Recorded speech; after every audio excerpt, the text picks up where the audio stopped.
All right, Dr. Carter, McBilly, Preston, excited for all of you guys to be here. And today we're just going to be breaking down not only content and organic social media, but really holistically, how should you be building your brand from the ground up, and how do all these pieces connect? So super excited for you guys to be here, and let's get into it. Let's do it. I love it. Obviously, a lot of people are using organic social media in very similar ways, small businesses particularly. And, interestingly enough, like TikTok has become like the fun thing, and that is kind of driving a lot of the time actually put into social media by orthodontic practices. That's what we're talking about today, but this obviously transcends orthodontics and dentistry as a whole. Mm-hmm. Where should small businesses really be spending their time with organic content? Like what's the biggest return and why? And not even necessarily like buyers, but followers, being seen in the community and creating that funnel where, the mom in this case may be researching something years before the child actually comes in. But like, how can people leverage organic profiles for that versus like, oh, we had a birthday today, or oh, here's a fun TikTok Johnny video. got his braces off today. Yeah, Johnny got his, or like, here's a trending thing on TikTok and let's put this out and it'll be like, that's all good, but like, how do you actually be strategic with organic? Yeah. So let's just start there. Like, how would you guys break that down? It's a very broad question, but let's like kind of get into the nuances. So I think it actually begins before the content, which is one of the most important mistakes that we see people making. And so we have identified this strategy that we call a trust funnel, and it's essentially the conversion of a social channel. So like we're primarily focusing on the video focused ones in our business, and then also just for the sake of this conversation, you have Facebook, Instagram, YouTube, TikTok, LinkedIn. Okay. And they're all algorithmically prioritizing video.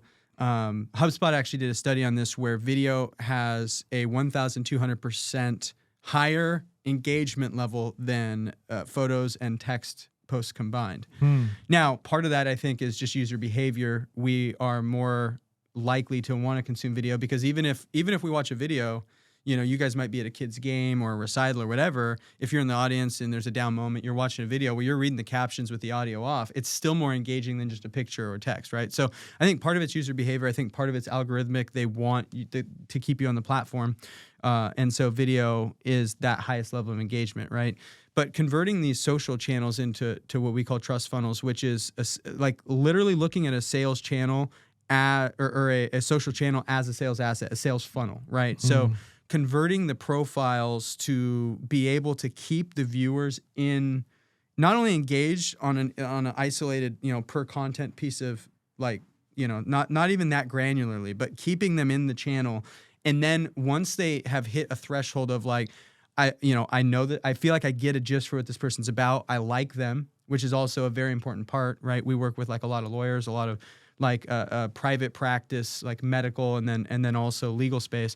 Like in these industries, it's like, it's easy because the standard for most people who are doing content is either super goofy, just, the TikTok dancing crap. Right. Or it's expert focused, right? It's expert focused. And it's like, here, I'm going to demonstrate how knowledgeable I am. That's great.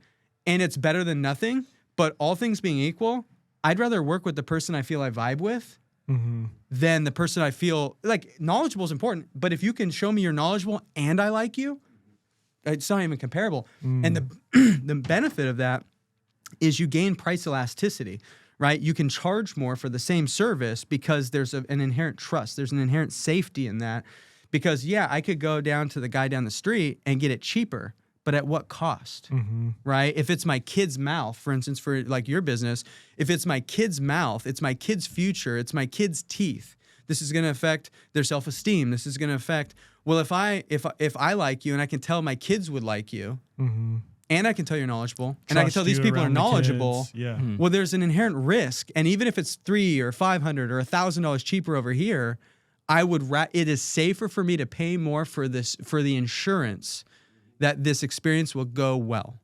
And so that really happens before the individual piece of content, right? So looking at the channels strategically to get them, we've identified 3 of what we call trust signals, or categories of content, if you will.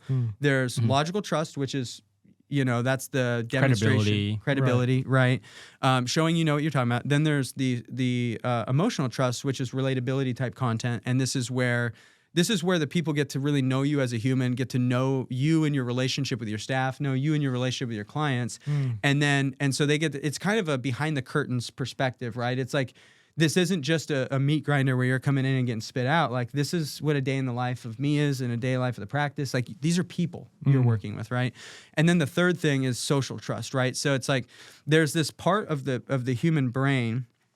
So like, if you think about the evolution of technology, it's insane over the last 2,000 years, right?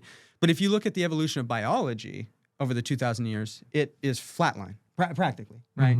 And so there's a part of the human brain, let's go back 10,000 years, 20,000 years, still minimal change in the advancement of the human species. And so there's a part of our brain that goes back to tribal times, where you're hunters and gatherers and you're in a tribe, and I'm hunters and gatherers and I'm in a tribe, and we're skeptical of each other. We got our bows drawn, right? Not pointed, but drawn, right? We're ready for conflict. We don't know if it's safe. And if you look at, let's take it even away from conflict. If I see a bush and I'm not aware of what it is, and I can see berries, and I'm starving, it's still safer to starve one more day than it is to potentially eat the poisonous berries. This is still in our brain, and we act like it's not. And so you need to give people that sense of, this berry bush is safe to eat from. This tribe is safe, right?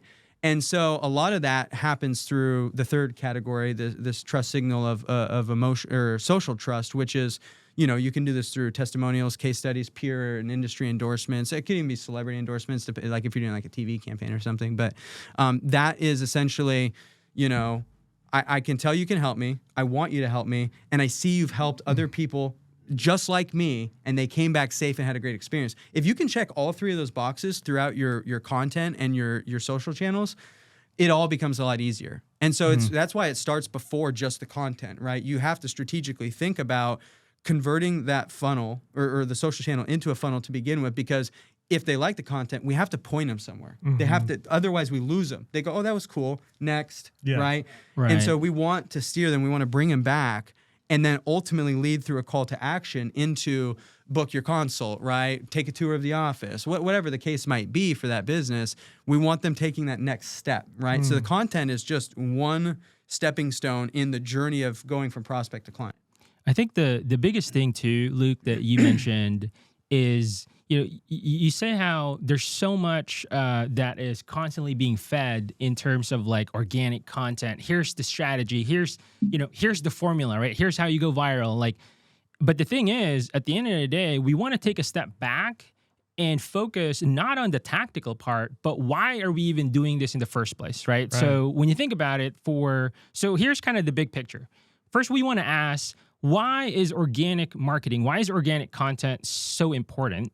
Well, there's a study done by Google that 70% of consumers today make a buying decision before speaking with the business for the first time, right? Now, that is not just any decision. That is a buying decision, meaning your prospects, your customers, your clients, your patients, they're making a decision whether they want to work with you or not before calling you guys, right? And so we want to take a step back there. And so with that in mind, how do we take advantage of getting in front of your ideal clients, your ideal patients, and actually getting them to want to work with you guys versus the other practices in your area, right? So that's the first thing that we want to figure out. Now, from that perspective, well, okay, you guys are already doing, there's advertising, we're doing lead generation, there's marketing, right? And we're taking advantage of all the other paid advertising. But there's also, if that's all they see, your competitors are also doing that, right? There's nothing that's separating you. And so we want to take a step back. Okay, if we wanted to take advantage of the organic social channels, how do we take advantage of that? So if we want to win this game of social media, right, organic, there's how do you win a game? Well, we need to understand two things. We need to understand the players of the game, and we need to understand the rules of the game, right? So what does that mean? So who are the players of social media? Well, there's the first one is us, right, as business owners. And then there's second is the platforms, the social platforms. And then the third are the users within the platforms, right? So let's understand what are the different objectives of each of these players. So for us, as the practice owner, as the business owner, our objective is really two things. First is we want to convert strangers who don't know who we are into clients, into patients, right? That's the first objective. The second objective is we want to be able to, if we're able to do and take a cold stranger into a patient, then we just need to find more strangers, right? And what about the platforms? What are their objectives? Where are the platforms? Well, they're a publicly traded company, bro, right? And so for them, their whole goal is to make money for the investors, right? Yeah. And so, whether it's Facebook, TikTok, Google, YouTube, they are a publicly traded company, and their goal is to make money, and they do that through advertising because they're an ad platform. And which leads us to their main objective is they want to keep the users in the platform because this is how they make money. They show advertising to them, right? And so now let's think about, okay, well, what about the users of the platform? What are their objectives? And so their objectives is, think about why you guys use social media, right? It's either they want education, you want to learn something. If you go to YouTube, how-to videos. Second is we want entertainment, right? People are bored, we want to be able to distract ourselves. And then third is connection, right? Our friends are there, our families are there. And so now here's the cool thing about this.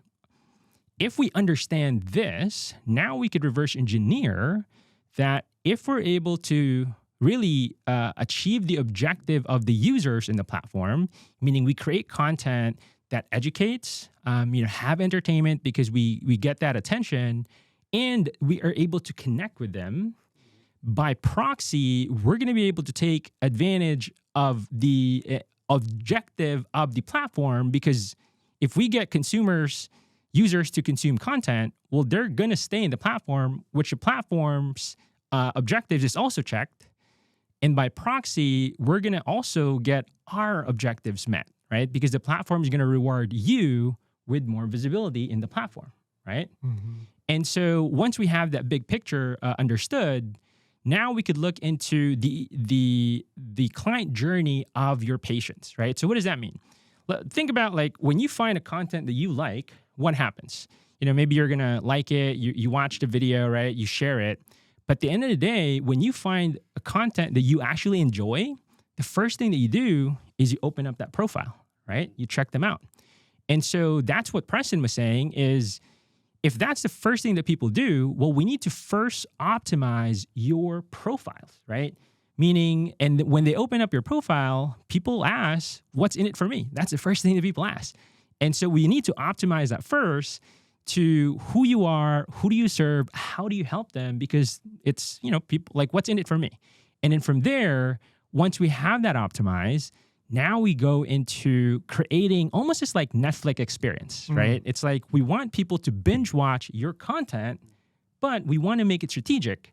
And so when we get people to actually start binge watching, well, what happens?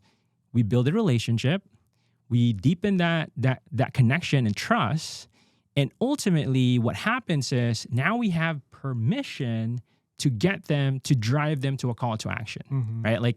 That's what we want to do. So that step one is we optimize your profile first. Step two is we create these conversion videos that build that relationship.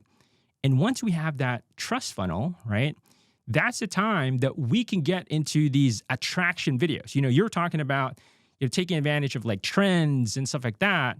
Well, those help you with the visibility. But if you don't have the strategic content, it's actually useless, right?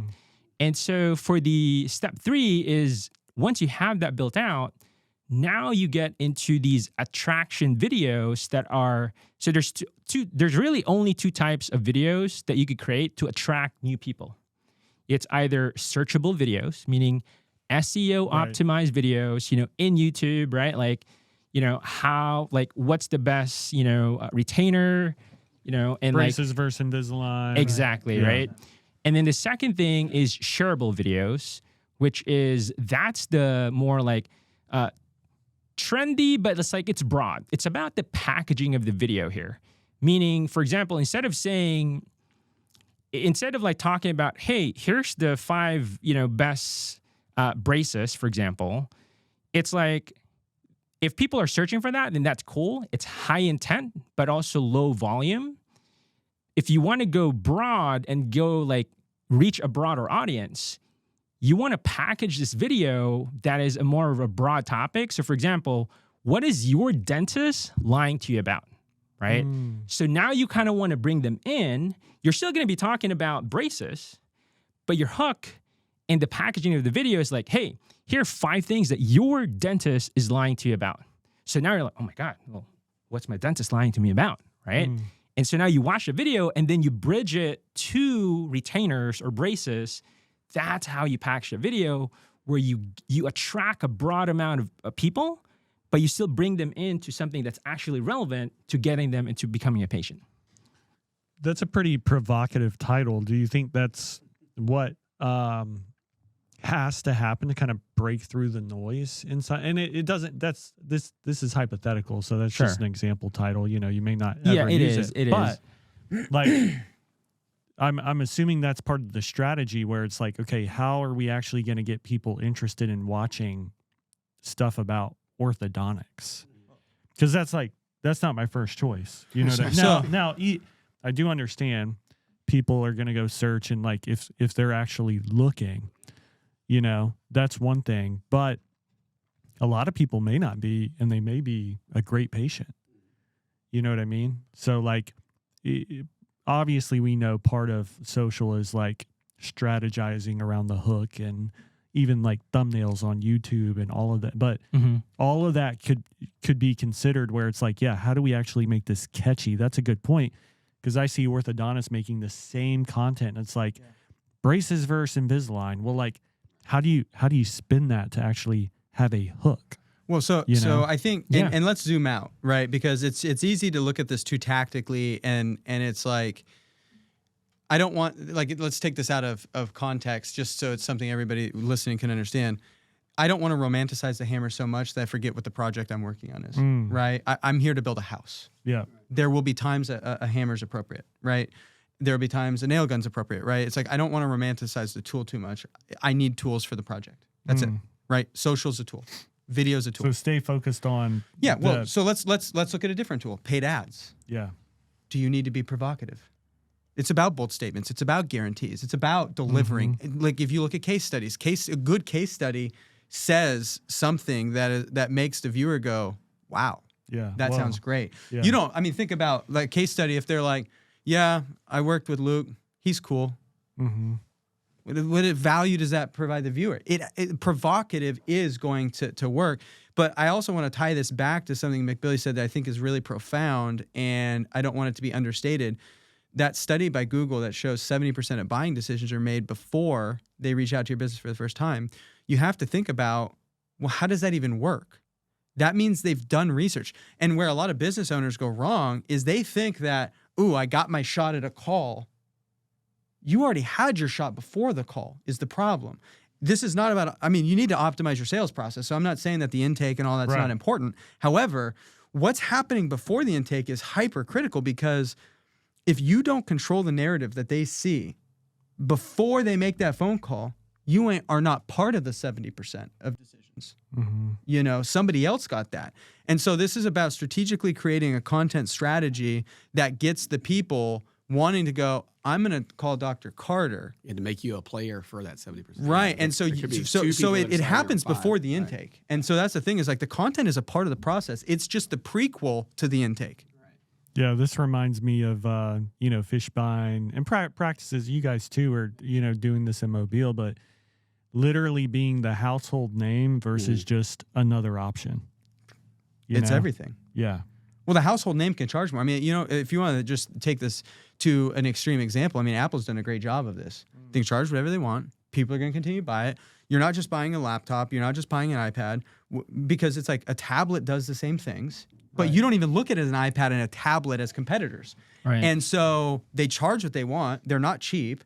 You're not just buying the technological device. You're buying a community. You're buying a status. You're buying, yeah.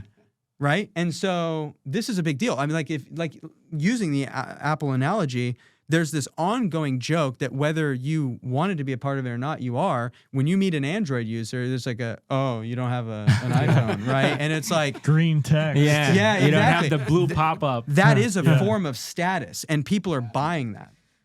It's true. And so they're buying that with you. If they have the option. The problem is most service providers don't look at that, and they think, well, I'm an expert, that should be good enough. No, that's step one. That is expected. Yeah. I'm not going to work with an ortho who's doing this in their basement that doesn't have a degree and they're using, pliers from like a welding kit. It's like, no, I expect you to be an expert. So it's not just enough to be an expert. You need to be perceived as an expert. And that happens a lot through everything that leads up to the call. Yeah, and I mean, even looking at the psyche of, the main avatar, it's not even like expert is baseline. Like for most people, obviously there's some people choosing other options, which I don't even know that we want to go into, but DIY and all this stuff. But in most cases, in communities, it's like especially with you guys, expert is like baseline. A lot of things I hear behind the scenes is like, do I want this person around my kid? You know what I mean? Do I want to be around this person? Because and moms are making these decisions. And so like this personalized content of like not just hearing about the expertise, but like, okay, what are they actually like? Who That's are they? that connection part. Yeah. I mean, that Preston was talking about initially just a second ago. I feel like in our industry or legal or whatever, there's two ways, that you do the goofy, silly videos that everybody's doing that are all over TikTok, or you do the professionalism stuff. Nobody does a good job of this middle ground, which is the connection. 100%. This brings that transparency where, it's actually on both sides, because we have people giving us reviews. We have people commenting on the posts, interacting with the post, and then we're putting out content too. So it's a two-way street where, do I want to be around this person? What's their value system? Like, do they have kids? Do they have a family? Even photos of the family. Like, what's the energy that people get? It's a feeling. A better way to tell our story and shine light on who we are as a business. Right. Well, and a lot of connectivity. You go into an ortho. So you guys have kind of this closing room, right? And I don't know the specific terminology, but like treatment coordinator room. What is it? A treatment coordinator, right? Yeah. They're essentially a closer. Yeah. Yep. And so I went into this when I signed my kid up for braces, because I was actually looking at this like I'm excited, because obviously I've known him for a long time. Yeah. I've known you for a little bit of time now, but I've had this kind of outside perspective, and so I already knew I liked the guy I was working with. I wasn't there making a buying decision. I already made it. I was actually there as a marketer going, ooh, I wonder what their script is. Yeah. I'm looking around the room. I'm like, okay, I like how they have I knew I was in the right place because they had the degrees on the wall. They had all this accreditation. When Luke they walks in show our office, he's always critiquing the 100%. And it's You need important. to move these magazines. Dude, I picked up a marker in the pine straw. Like somebody just like dropped a marker and pins, and Well, so what Luke is saying is very valid, because a lot of people, checked. a lot of people that do this, it's me, my, which is better than nothing. But it's really about, it should be about you, and I actually see you. Mm-hmm. I get you. Mm-hmm. I work with people just like you. It's not really about me. It needs to be enough about me for you to see I have passed credibility. I have gotten to college, right? But the problem is most people leave it there, and it stays on me. That's all that they go so hard on credibility. And once you pass, once you can check which is just one part of the trust signal, right? Yeah. So and it's like it's not like there's a certain point where you get diminishing returns on credibility. Like once I already go, yeah, you know what you're talking about, being like, but wait, there's more. Yeah. You're like, well, I already know you know what you're talking about, right? I think they think we all know what we're talking Look about. at this It's just, study do we- that I do we- was in. Yeah. Yeah. And here, and the AAO's using this, and you're going to be in it. And they're like, okay, this is Nobody buys weird. because of that. Yeah. Yep. Yeah. But Yep. that's where it goes with a lot of orthodontists and doctors in general, even in our just Yeah. people. It's the academia world that we all It's the lived ego. in so long. Yeah. Yeah. Yeah. Well, I think part of it's just expert's curse. You do something so long, True. what you consider normal, what you've forgotten about, the consumer's looking at. And so you wake up every day thinking about something the consumer doesn't even know exists, but to you it's normal. And so part of the expert's curse is just having the awareness to go, okay, let me put myself back in their shoes and what would be important to me. Because what's important to you That's it. is not important to them. Right. Now, it might be Right, if they right. knew, but they don't even know the question to ask to seek that answer. So it's like we got to meet them where they're at and bring them to where we need them to be. And so, this is what a lot of what we do is through content is we need to meet them where they're at. And then we take them on a journey to bring them to where they need to be. The problem is a lot of people try to push them to where they need to be. Well, I'll just buy more ads. I'll just do this. I'll have a solid closing process. It's like, that's all great and you should. But if you serve hard on the front end, you sell easy on the back end, right? I don't need to close hard if they already trust me in every capacity. And McBilly and I have this simple framework. Trust is just a meaningful relationship. So like if you look at a brand you like, right? So like he likes Hermes, right? So Apple's an easy example, but not just brands, relationships, right? So let's say, who's somebody that you trust, an individual you trust, like what's the relationship? Luke. Luke, okay. So Thank you. part of this, so this is actually good because, you are an interesting example. You've met. I can't tell you how meaningful as a marketer it is to actually sit down at a table with your client to retention. If I never meet a client, the likelihood they retain long-term is substantially lower than if we break bread, right? One that's meal just- could change tens of thousands, hundreds of thousands of dollars of relationship. One Years. meal. Years. Yeah. Oh, yeah. And Yeah. so trust is a meaningful relationship. Well, what's a meaningful relationship? It's just really time spent. It's I see you. I've gotten to know you and I actually got to like you. This is not just about a service. And here's the problem. I know you've done this. I know we've done this. Making somebody money is not enough. You could help somebody for 3 years and they've blown their business up to a whole new height and they will It'll leave because drop they're you out, bored. Yeah, right. Yep. Yep. And it's just There because is no relationship in anything without time spent. Yeah. I mean, 100%. earthly or spiritually Yeah. or anything. Without time spent, there's nothing. so it's simply Well, you'll get dropped. Yeah. if you're Yeah. thinking to simplify the content game for non-marketers, if you're like, well, how do I build that relationship? You need trust. Really what that means is you need a meaningful relationship. Well, what's meaningful, right? That's the important thing. You have a meaningful relationship with Luke. There are actually shared values. There's shared beliefs. And you only know that because you had time together.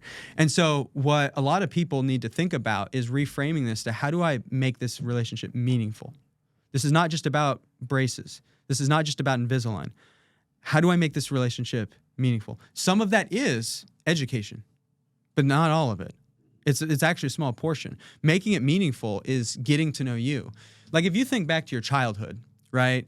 And you think back to the people that you viewed as heroes or that you really like I have this cousin Joey who's like, he was like my hero, right? And we would like play the football where we're on our knees and we have to like jump over the couch to get a touchdown, right? Like that's a memory I have. And so if you think back to your childhood of who you trusted, it's not actually that they were interesting people. It's that they were interested people. They were interested in you. They took the time to actually get to know you and build a relationship with you. And that's how you get that meaningful relationship is you need to actually be interested in the people, not just the sale. And that's where a lot of practitioners go wrong is they think that if I just tell you the right words, if I just show you why Invisalign is better than braces, if I just show you that, then I've earned the right to your business. And it couldn't be more wrong. They want to actually get to know you, and they want you, to some extent, to get to know them so that they can feel safe enough to take that journey with you. And not enough ad spend. You can't force somebody who's uncomfortable to do this. It's a emotion over information. Yep. 100%. I think the other thing too, Luke, it's crazy right now because obviously there's so many companies that are selling social media marketing and videos or TikTok, right? And the way that it's being sold is with vanity metrics, right? So, hey, we're going to get you viral. We're going to get you, 10,000 views. Impressions. Impressions, right? But that's not what we want. Like, think about that, right? These are vanity metrics. We want patience. We want keyword performance versus starts. Right. right? 100%. Hip versus other market. But that's the other thing too here that we need to realize is, like these connection, videos that build a meaningful relationship, videos that really make that connection, they're not going to go viral, right? Like they're not going to go viral. And so but these are actually more important, and you actually need this more than that TikTok video that you're dancing, You go viral because you got all these, likes or looks or whatever from people that aren't buyers in your community. So who cares about going viral? This is very important because this is the big lie. The big lie is... Did you see how you just used something provocative there? Yeah. That sells. I meant to do that. I like it. Is that follow the trends, go viral, and you're chasing... It's like the platform and the culture is like chase the view count, chase the impressions, chase the trending song that everybody's doing or soundbite that everybody's doing the TikTok to. And, when I break that down, this actually happened in content marketing years ago with like blogging. And like, look at all this traffic on my blog. We had somebody who hired like the people doing SEO for like Campbell's Soup and Toyota. And it's like, okay, where's all this traffic? This is an orthodontist. Mm-hmm. Where's all this traffic coming from? Other countries.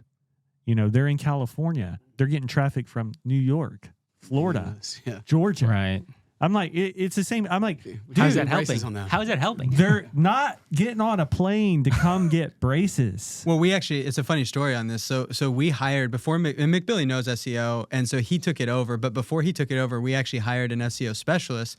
And when we were evaluating the results, we saw we were ranking. I mean, we were ranking. It was, so if you were just to look at the metrics and like not zoom in, you'd be like, okay, well, it's progress, right?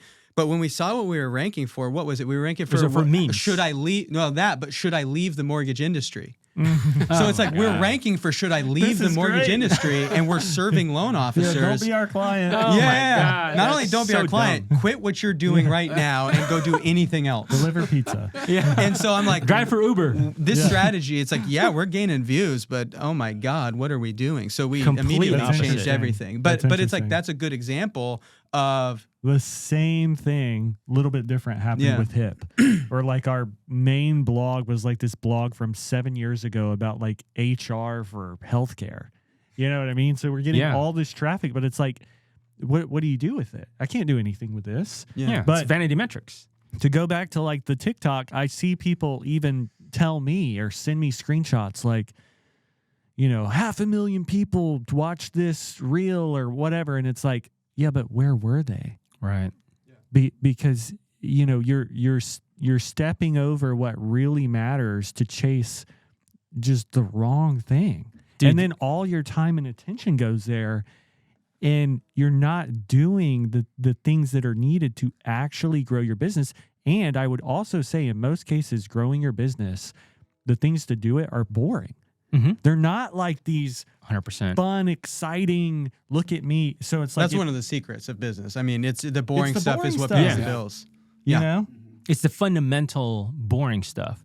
Dude, you sent me like this reel that just like, it like blew my mind because these are what's being taught to, orthos and like this lie. And the video that you sent me was like, here's why you shouldn't be working with us. And they were like kind of dancing. And this is like stupid. Like, why would you do this? Yeah.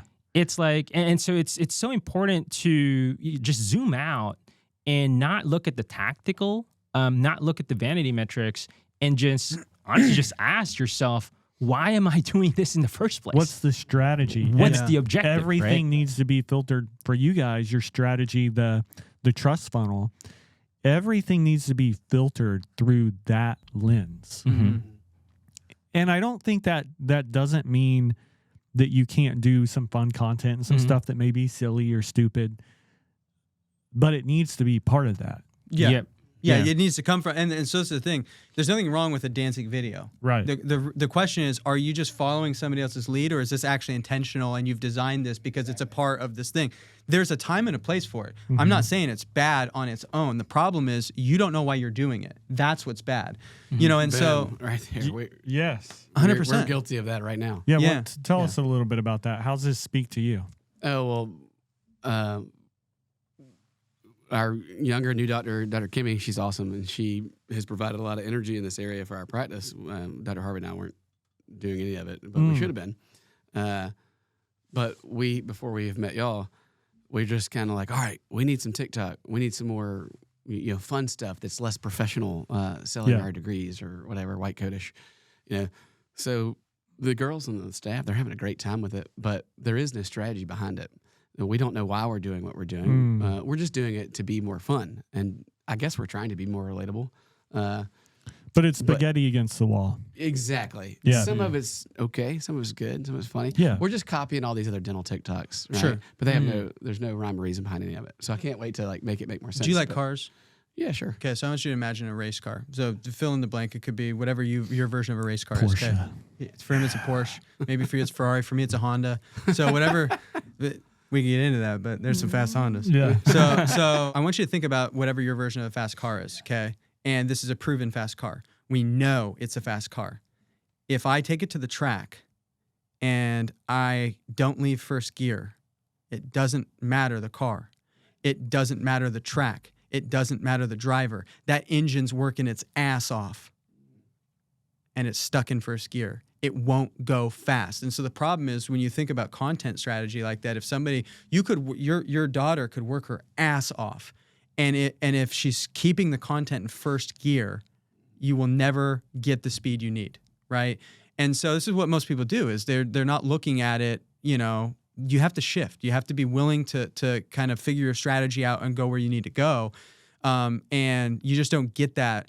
One of the things that we've actually discovered about content that's probably the most meaningful is if you have the strategy, the thing that I've learned to love about it is it creates substantial leverage for the person doing it. And so this is probably the only metric I actually care about outside of sales. We have a client that in the last 28 days, so they put 4 hours into their content, okay, to make this content. And in the last 28 days, they have had 6,100 watch hours on YouTube from 4 hours of content recording. For the whole month. For the Right? Just whole to be month. clear, not just one video. This is for a whole month. 6,100 watch hours. Watch hours are the only metric I actually go, this is valuable, because how do you build a relationship? Time. And this is a rule. So Google has, what's Google's rule on this? It's the 7-11-4 rule. 7-11-4, which is interesting because this is also a similar concept to dating. The idea is you need to be able to spend 7 hours with somebody Across 11 touch points and in 4 different locations. Wow. So in dating, it's the 8 hour rule. It's even almost like interviewing new serious hires. 100%. That's right. You know? That's right. Yeah. And this applies to anything, right? Because it's like it's the 7-11 rule, meaning, and it's like if you spend 7 hours with somebody and have 11 different touch points across 4 different locations, right? And that could be like through email, through text, through social media, through a phone call, like that is, now we have a meaningful relationship because like I have this trust with you, right? And so the question now is like, how do we orchestrate this and quickly get to this 7-11-4 and have that like relationship immediately, right? And so how that, like an analogy for people watching this that might not connect with the specific business examples, it's the same for dating. There's an 8 hour rule. I have to spend 8 hours to substantially increase my chances of this going well and being able to progress this relationship. And there's a concept called location switching. So you need to be able to you don't have to spend the 8 hours different days. You could literally do it all in one day, but it can't all be in the same venue. You have to take it to the ice cream shop. You have to take it to the coffee shop. You have to go to the beach. You have to because in the brain they go it's almost viewed like, wow, I've gone on so many dates with this guy. It's one day. It's been one date. But the brain looks at it a little differently. It rounds out and makes the experience more dynamic to the person. Everything. Yeah. And so this is kind of a human thing. This isn't just a dating thing. This isn't just a marketing thing. This is like people need how the brain works. A great right. Yeah. And the brain can't tell, right? Yeah. The brain can't tell. So it's like, aside from the sale, which is really an output metric and hard to engineer without good input metrics, which most of our vanity, so it's difficult. But the cool thing about YouTube that I've really learned to love is if I know I need 8 hours with somebody for them to like me in a meaningful way, dating wise, and if I know in a marketing way I need 7 hours with somebody, which let's just average that out for 7.5, right? If I know I need 7.5 hours with somebody for them to go, you know what? I actually get this guy and I trust this guy. I need watch hours. I need them to spend time with me.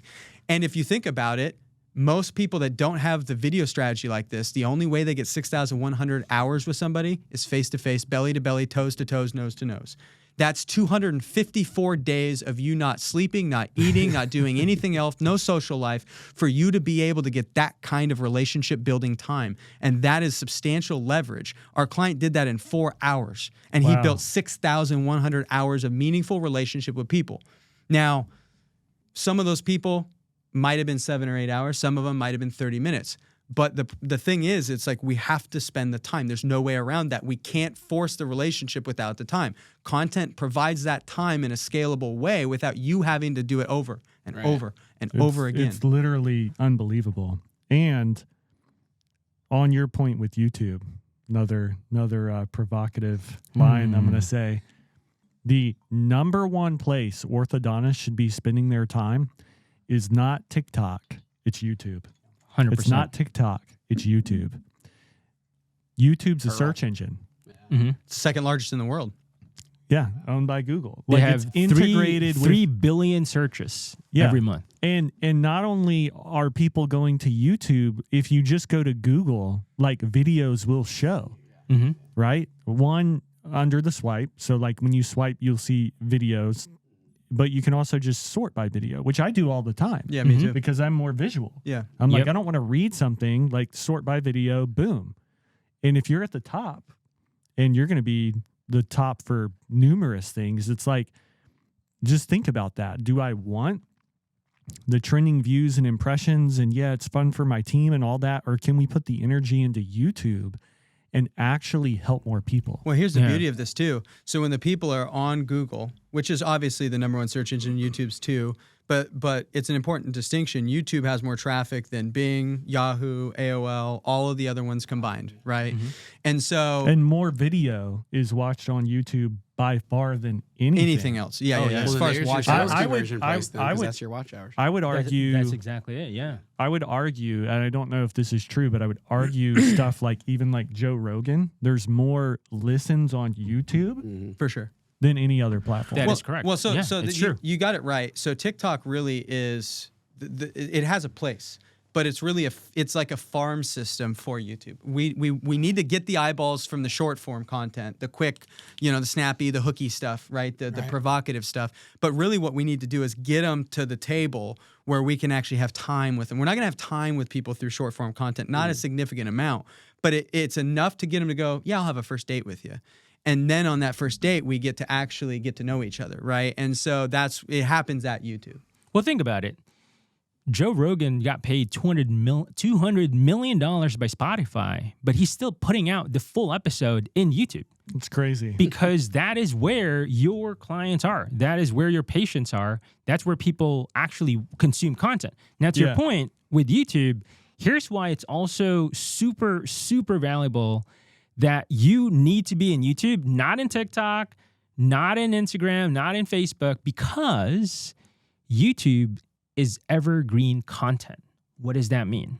When you put in the effort, this is the absolute leverage, because when you take the time to record a video, you're putting in that effort, but your video is going to lead, it's going to live for like 2, 3, 4, 5, 10 years. We have videos that I recorded from 5 years ago that are still generating clients, not views, clients, right? And we could track this. So here's also the beautiful thing about this. When like the framework that we've built for building a trust funnel, this does not only affect your organic marketing. What does this mean? Because we know that 70% of people are making a buying decision before speaking with the business for the first time, even if you're running Facebook ads, Google ads, SEO, like anything that you're doing, billboard ads, well, they're gonna, from that ad, we use Hyros, which is an ad attribution software. And so we actually see when people see our ad, people are not clicking on the ad anymore. What they're doing is there's two other paths that people are doing. They see your ad.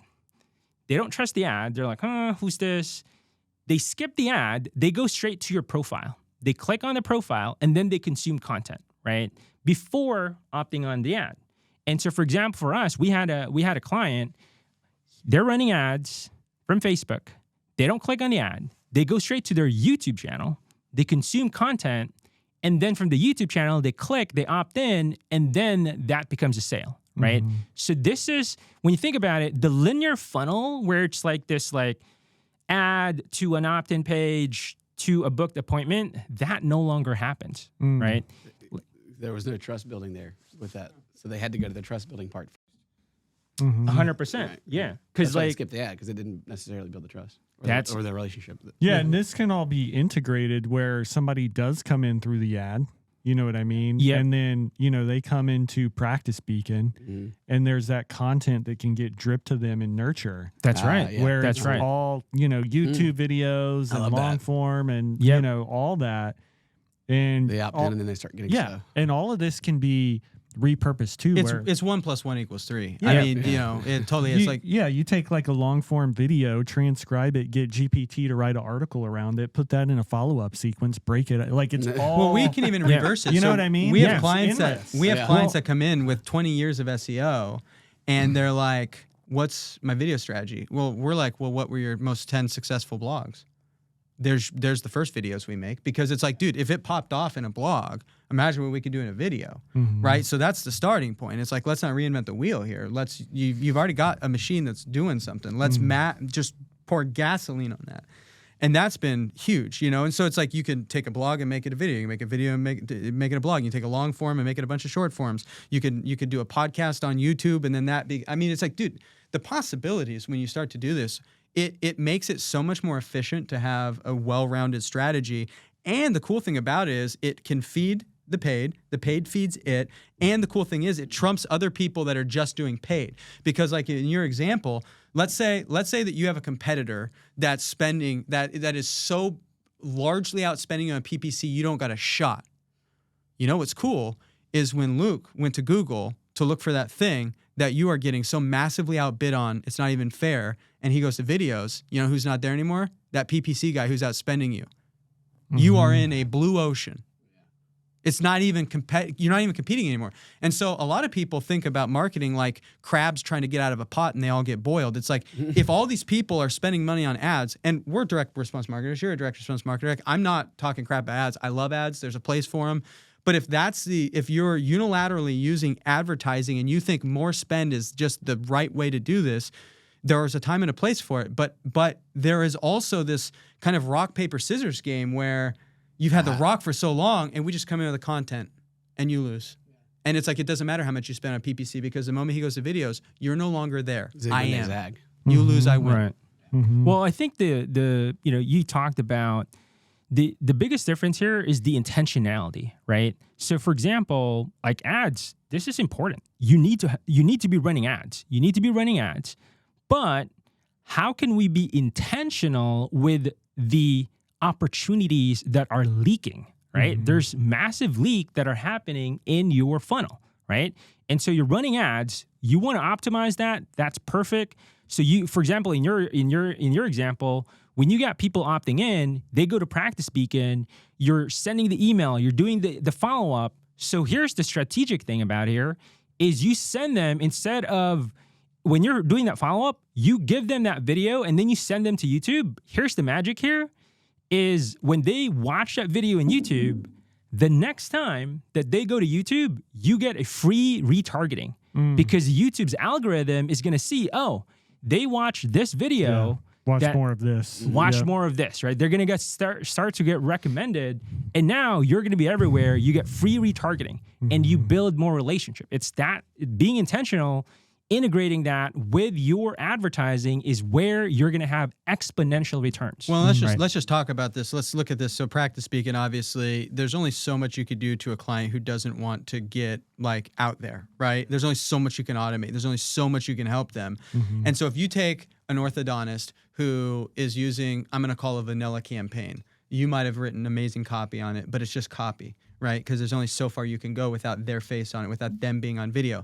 You take that person versus him, and he's infused his YouTube videos into his automation campaigns.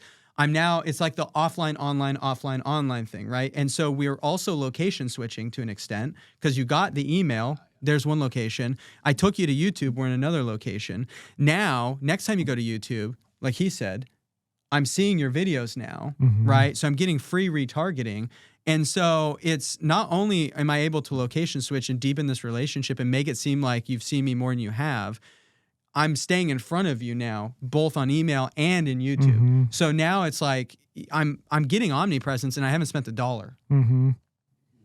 Right? And that's amazing, right? And so you just did it by strategy. Yeah, how do you dominate? That's right. Yeah, not spaghetti. But let's compare those two. Let's compare those two. If I'm a consumer and I'm getting these emails, book a call, right? And it's a cute way to book a call, right? And we're trying to write copy to overcome the objections and the resistance, but it's just email, right? Yeah. Which is very sanitized compared to video, right? Because there's only so much you can get from it.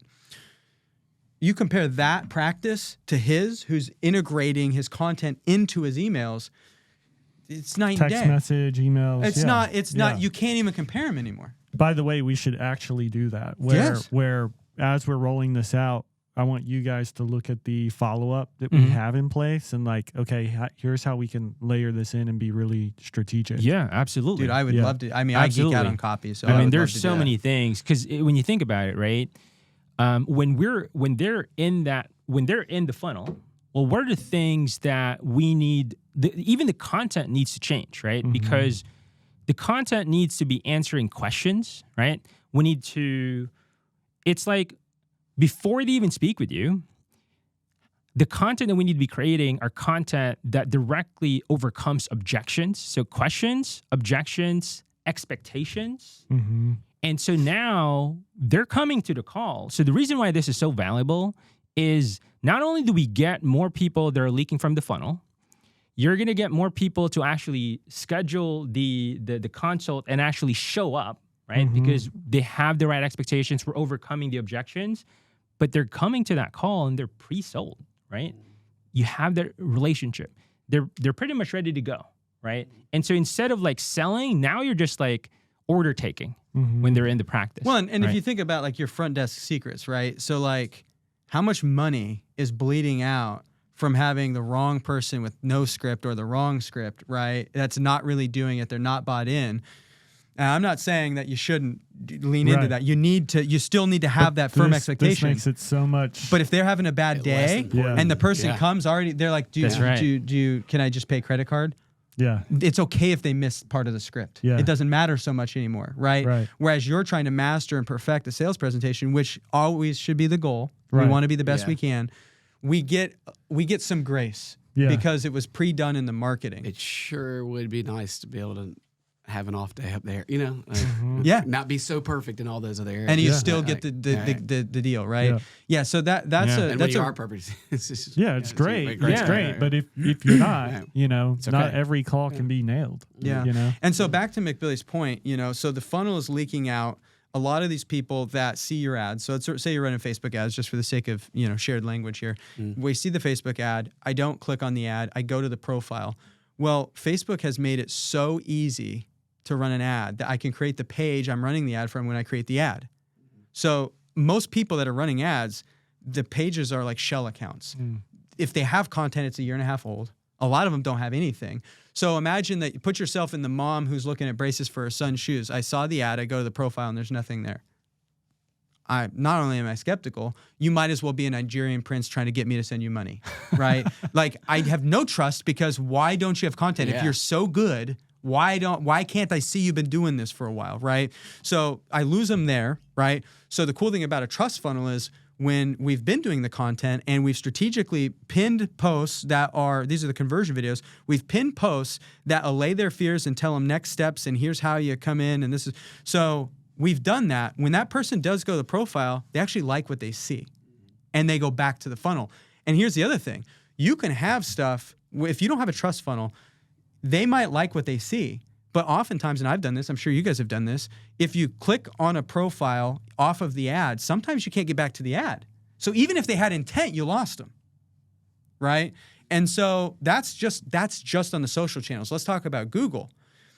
The other path that people are taking is they see the ad and they don't click on the ad or the profile. They go to Google to try to find stuff about you. Like, literally, it could take just a bad interaction where you are the best, doctor, best character, best intentions, and like the internet can be ruthless. I had a client that I was doing a coaching call with, and he was like, Preston, I'm having these great conversations. Like, I feel like these people are excited about doing business with me, and but then I try to call him back, and nobody is responding to my calls. So initially, I'm like, okay, maybe it's a sales problem, right? Because I'm like, my sales training kind of brain clicks on. I'm like, okay, let's listen to the calls. I listen to calls. They're not great, but they're functional. Like, we can finesse this to get them through, right? You'll at least get the laydown. So if you're not getting the laydown, this isn't. So I Googled him, and the first thing that came up was one of those criminal record search pages for an assault charge. And I was like, I think I found the problem, bud. And I showed him, and he's like, I wasn't convicted. And I'm like, yeah, well, doesn't okay, matter. well, you don't got to convince me. They're not waiting around to go, well, what was the outcome of the charge? You're guilty until proven innocent. They're on to the next one all already. You needed to see is the headline. That's it. And all he did, because he wasn't protecting what's on Google, all he did was get that buyer ready for the next guy. Because now they want it. They're warmed up. They're warmed up. Yeah. That first call was great. They're excited, but not for you. Just not him. Well, this is interesting because, the example you first brought up obviously is a bit extreme. It does happen. But I was just talking to an orthodontist, last week, and something just wasn't right. Like, kept needing to reschedule a call with us, and it was like literally like 7 or 8 reschedules. And we should have done this before, but it's like, legitimate orthodontists, like, can see the website. Everything looks good. Okay. So I Googled them. Dude, it's like 1.7 star rating, like terrible reviews about just personality, care in the office, just really bad. And I'm like, oh, we don't want this person as a partner. Right. Like, hey, like, don't worry about reschedule. All good. You know what I mean? Yeah. And so it's hitting home where, like, there is a holistic process to all this, and you have to be aware of it. If you put yourself in the consumer's shoes, which is the most important thing that most people don't do. It's me, my. Here's my degree. Here's my this. Right. Here's my process. Here's my page, and it's like, yes, that's important, right? But that's not the whole world. That's not their viewpoint. That's not their viewpoint. And so if they do see one thing, it could be extreme, it could not, right? It could, because you're not the only person feeling this way. I guarantee you patients are getting the same vibe you got from him, right? Mm-hmm. Like, this is the relational part. Yeah. There's no That's business why to it's business crashing and and business to burning. consumer. Yeah. It's human to human. Yeah. This is a human thing. And so it is crashing and burning, and there's a reason, and you're not alone in feeling that. And so it's really important to just be able to take a step back at this and put yourself in the consumer's shoes and really it's just about meeting them where they're at so that I can build that meaningful relationship. The guy you just explained, the guy I explained, they're unwilling to meet them where they're at. Therefore, they will not be able to get them to where they need to go. And so he's forced to use strategies that force people into this meat grinder, right? And that 1.7 eventually becomes a 1.5, becomes a 1.3, becomes a he's out of business because you can't, that's a downward spiral, right? And so it's all interconnected, but it starts way before the content with the strategy and the intentions and getting to understand your consumer deeply on a personal level and helping them get to know you. And if you're unwilling to do that, you'll always struggle. The cool thing about all this is like when we look at the scalable practice and just building the practice the right way from the inside out. Because when you build it the right way, then you can take all the parts and components and do what we're talking about with that. You know what I mean? Like we have the right operations, we have the right doctors, we have the right process, we have the right modalities, the right technology, and then all of that just becomes a feeder for the content. Mm-hmm. Well, Exactly. this goes back to where you started. None of that's fun. Right. None of that's sexy. Right. And that's Tackling, why that's stuff. working out. people do the TikTok thing. They want to be viral, but for what? Why? Yeah. With who? Right? Like It's keeping up with the Joneses. Yeah, Right. and so they're We chasing want a social media presence just to have a social media presence. Right. Why do we have one? What does it do for us? Right. Yeah. And so That's right. it's just back to what you were That's right. saying. It's like it's so important for them to see the big picture, right? Because it's like you could easily do it for the wrong reasons. And it's like everything you talked about, all of the practices like within the business, this all needs to be done. There needs to be rituals. There needs to be these scripts we go through, right? That's all unsexy. And everybody wants to be viral. And it's like our strategy is not sexy. Our strategy works because it's actually a fundamental, like this is about building human relationships through content, not about content marketing. You know, there's all these firms that'll help you with your content marketing, but for who? Why? How? Like, how are we connecting? How are we getting to know them and actually deliver what they need to be able to take that journey? And so Psychology behind 100%. And It's 100% human purchasing. psychology. Yeah. and it's important for everyone watching and listening to not fall into the trap because I've done it. Like, oh, this person can produce this incredible thing and it's like, it's for me. It's not for the audience I'm trying to serve. I think one of the lessons, you know, We we're connect coming. with our audience, not ourselves or our It's like wives or our who's staff feeling or good whatever. here? Yeah. You know, like Yeah. are we making the prospective patient feel good and warming them up, or is it for us or even our team? And not to say that some of that can't be done, but it really needs to be from the viewpoint of the patient. It needs to be for the patient. It needs to be what's in it for them. 100%. Yeah. So how are you feeling about all this, and how are you excited to kind of get this integrated? I've been wanting to answer that question the whole time. Yeah. No, I'm just super pumped that now we will have a strategy. We'll have a nucleus. We'll have a plan behind what we're trying to do. Like for years, we've wanted a digital presence, a social presence, and whatever, but just to have one. And, you know, the spaghetti against the wall stuff is what we're currently doing, but it's got no rhyme or reason behind it. And it doesn't, everything we've always done and everything we're currently doing, and not on necessarily the hip advertising space, but on our social space, is just because we think, I've thought, all my partners and our families and our staff have thought we need a social media presence, but we haven't understood how that connects with a consumer. And so actually using this kind of Julie stuff, human psychology, understanding human psychology and the purchasing process, whether you're buying braces or a car or anything else, understanding that and connecting it with the right technology and the right people with the right plan, the right message to connect with our consumer. You know, the dance and TikTok videos are cute and everything, but they are literally spaghetti against the wall. Yeah, for Yeah. sure. Well, and you know, when I look at this and you talk about like TikTok and all of that, like the virality approach, I guess for me, one of the big takeaways that I would like the viewers, the listeners of this episode to really extract from this is fall in love with the unfun, with the unsexy. That's Nick Saban, baby. Right? You guys got kids. You guys, It ain't fun, but you guys got kids to feed. Right. And so when you That's right. go during Christmas to put presents under the tree, you can't get those presents with likes. that's right. You get them with money. Right. And money Comes from is work. a it does, but it's also a measurement of value provided, not likes. And so it's get rid of this, like we were talking about this last night with And working out. service. Yeah. For 100%. Like for me, working out used to be this thing I hated. I looked at it like, ugh, I don't want to go. And so my brain would create all these reasons why I didn't want to do it, right? Oh, I'm already 10 minutes late. Like, I want to have a good session, right? I didn't eat well this morning. I didn't eat well last night. I'm gassy. I'm bloated. I'm not gassy. I'm not bloated. Like, it doesn't matter. It's like I'm trying to get out of it. And I had this massive reframe to me where I actually started to learn to love the gym, and I get mad when I'm not. Same here. And it's, you have to find that place in your business as well where you get excited about the routine. You get excited about this stuff that's not a shiny object because it's actually what gets the results. And it's like, it's a totally a real example of the would you rather be right or would you rather be happy? But it affects you in such a deep way because if you can't learn to love this, you won't listen to us. You won't want to do this. You won't want to do it the right way because you're doing it for the wrong reasons. Excited about yeah. everything Authority Brands doing with us. Gonna blow it One, I up. think that, you know, not to extend this out unnecessarily, but like what I'm excited about is I know that they're hustlers. I know that what they deliver is top tier. They care. Like I've sat in rooms where the planning of this stuff has happened.